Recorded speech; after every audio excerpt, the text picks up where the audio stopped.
Welcome to every movie I've ever seen.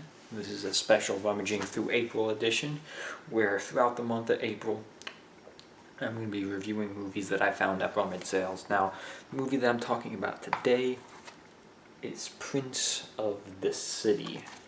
I think this is a remake, or at least there is a second, or at least this is the second film with the same title. I don't know if the original has the same plot or just the same city. This stars Michael Madsen, who's like the only person that you've probably heard of in this movie. I believe he was in Reservoir Dogs, if he's who I'm thinking of. He's Mr. Brown? I don't know. It's been a little bit since I've seen Reservoir Dogs. I know Steve Buscemi's Mr. Pink. Tim Roth is Mr. Orange. I think Tarantino's Mr. Brown. Michael Madsen might be Mr. Blonde. Not sure. I don't even know if there is a Mr. Blonde. I don't know. Anyway, he is like the kind of unhinged one who cuts off the cop's ear, I believe. If he is the person I'm thinking of him. I think it is. He's gotten old. He's pretty old looking in this.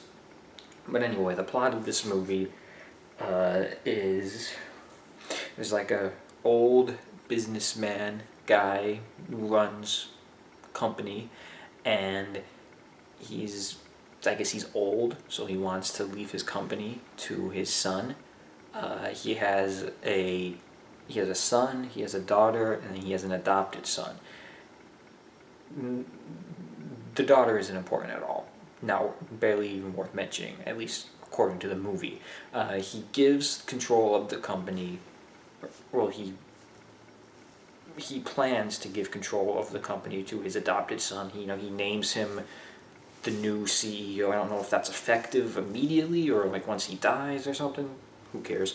Of course, his biological son doesn't like that. His biological son's kind of an asshole, apparently. So the biological son decides to kill the father, frame it on his adopted brother, and take over the company, which right off the bat I feel like that wouldn't work because he has the most motive for killing his father because he gets control of the company. The adopted brother in this situation has no motive because he's already being named the company. So anyone with half a brain is going to think like, you know what, this would make sense if the biological son framed his brother for the murder because he's the one who's benefiting from this situation. I feel like that's kind of what you look for when you're looking for a motive in a murder, is who is now benefiting, and he has benefited the most from his father's death. So anyway, that doesn't matter. He takes his adopted brother out of the country, and his adopted brother teams up with Michael Madsen, who's a guy involved in potentially shady things. I know he's like beating somebody up in the beginning, and Michael Madsen's like, "I'll help you take back your company." I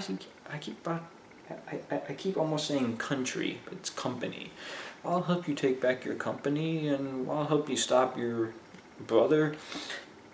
And so they team up and do things to stop the bad brother. If I sound vague about what's going on, it's because I'm not completely sure this movie fleshed out its ideas. I'm kind of like 50% convinced at this point, which isn't a whole that much. I'm kind of like 50% convinced that things just happened in this movie, and they didn't really bother explaining it. Now, there is a part of that which it's been a couple days since I've seen this, and I can kind of like feel this movie, slowly leaving my brain, forgetting more and more about this movie, which is a good thing. I don't need this movie taking up space in my head. This is space where Lost trivia belongs. So I don't need this. Goodbye. But yeah, I mean, I mentioned the daughter. She's almost completely pointless. At one point, she calls up her adopted brother, and she's like, "I'm on your side now," and he's all like, "Surprised to be sure, but a welcome one." And eh, I don't think that goes anywhere. I just think does she just send him his? Does he just send him her his? I don't know. What does she do? There's no point to her. And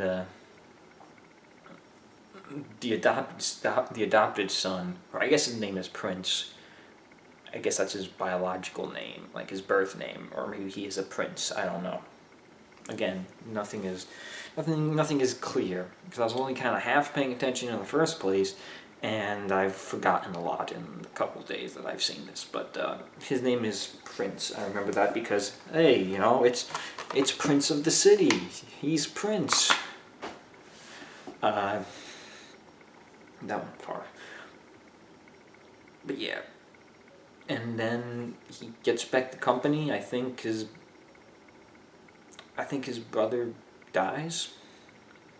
Right, I think he kills his brother. I think he like shoots him and he falls back into a pool. Or was that a way out?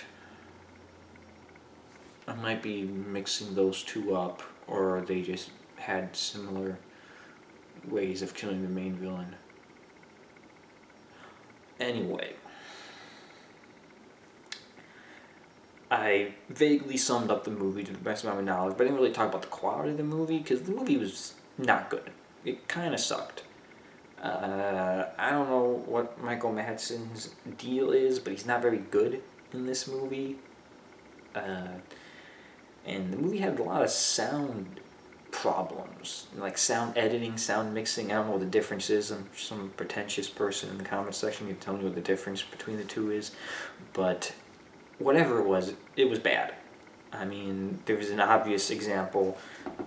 I almost thought it was maybe dubbed, or ADR, like the entire movie ADR. I don't know, but the most obvious example was there's a party going on, and it's like definitely quiet except for the main characters talking to each other.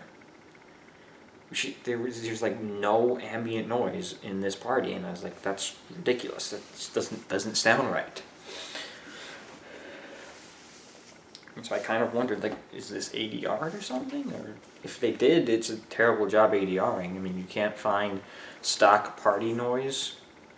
I mean, how many sound effects do they use over and over again? Doors, the same door squeaking sound effect. The Wilhelm scream is infamous at this point. They got sound effects for things crashing and breaking, but whatever. So yeah, it's just the movie wasn't good. It wasn't good. It was kind of boring and not really all that interesting, and then just that like vague and the vagueness of the story, and like it's not really going anywhere. Things are really just happening, and you kind of don't understand how or why they're happening. Like at the end of the movie, he takes back his company. And he goes to Michael Madsen and he's like, I'm not working with you anymore. You do potentially shady things and I'm not going to associate with that anymore. And then Michael Madsen's like, you're making a big mistake. And then the movie ends. So it's like, were they teasing a sequel or something? I don't know. But it just kind of ends. I mean, did they have like 10 more minutes that they wanted of the movie where he fights Michael Madsen? And they're just like, nah, just cut it. You gotta shorten the runtime. We don't need that. We'll just end it there. But yeah, movie sucked, and that's all I've got to say about Prince of the City. Is it Prince of the City or Prince in the City? I think it's Prince of the City.